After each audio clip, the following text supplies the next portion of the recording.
ত্রিপুরা গোমতী জেলা 23 কাকরাবন শালগড়া বিধানসভা কেন্দ্রের হদ্রা গ্রামের কংগ্রেস কর্মী মফিজ মিয়া বিজেপি নেতা আরজন আলীর বিরুদ্ধে নেশা বিক্রির প্রতিবাদ করায় কংগ্রেস কর্মীর ওপর বিজেপি কর্মী আরজন আলী কামরান হোসেন শাফাতুল হোসেনের নেতৃত্বে হামলা করে রক্তাক্ত করে বলে অভিযোগ উঠেছে। পরবর্তীতে আহত কংগ্রেস কর্মীর পরিবারের লোকজন সহ গ্রামবাসী মিলে তাকে চিকিৎসার জন্য গোমতী জেলা হাসপাতালে নিয়ে যায়। বর্তমানে আহত কংগ্রেস কর্মী মফিজ মিয়া গোমতী জেলা হাসপাতালে চিকিৎসাধীন অবস্থায় রয়েছে। খবর পেয়ে মঙ্গলবার সকালে গোমতী জেলা কংগ্রেসের সভাপতি টিটন পালের নেতৃত্বে কংগ্রেসের একটি প্রতিনিধি দল হাসপাতালে গিয়ে আহত কংগ্রেসের কর্মী মফিজ মিয়ার স্বাস্থ্যের খবর নেন। উপস্থিত ছিলেন রাধাকিশোরপুর ব্লক কংগ্রেস সভাপতি রঞ্জিত দেবনাথ, ব্লক কংগ্রেস সাধারণ সম্পাদক প্রশান্ত সিনহা সহ অন্যান্যরা। এদিকে হাসপাতালে গোমতী জেলা কংগ্রেসের সভাপতি টিটন পালের যাওয়ার কথা শুনে তড়িঘড়ি হাসপাতালে ছুটে যায় রাধাকিশোরপুর থানার পুলিশ। অতি দ্রুত দুষ্কৃতিকারীদের গ্রেপ্তারের দাবি জানান গোমতী জেলা কংগ্রেস সভাপতি টিটন পাল।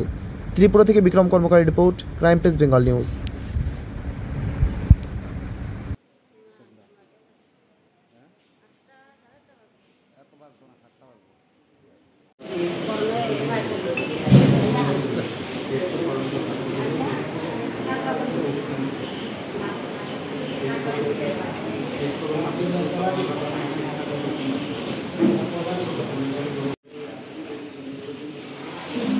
এদিকে ঘুরছে না বেশি, এদিকে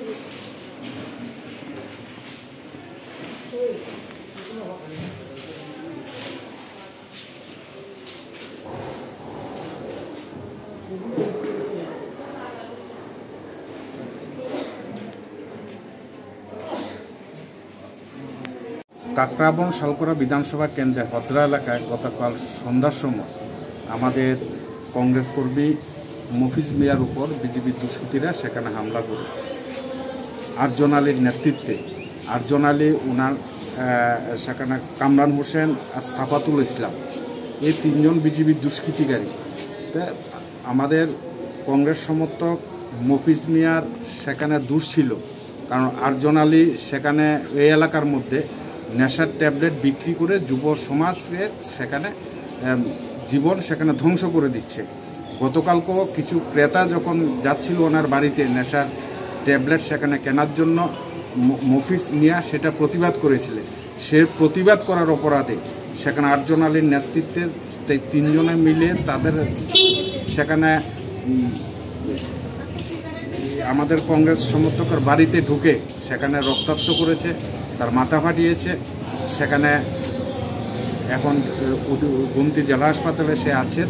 আমরা উদয়পুর জেলা কংগ্রেসের তরফ থেকে আমরা এসেছি সেখানে ওনাকে দেখার জন্য। ওনাকে দেখলাম যে মাথার মধ্যে অনেকগুলো সেখানে সেলাই লেগেছে।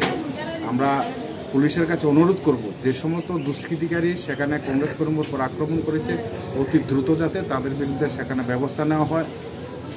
নমস্কার।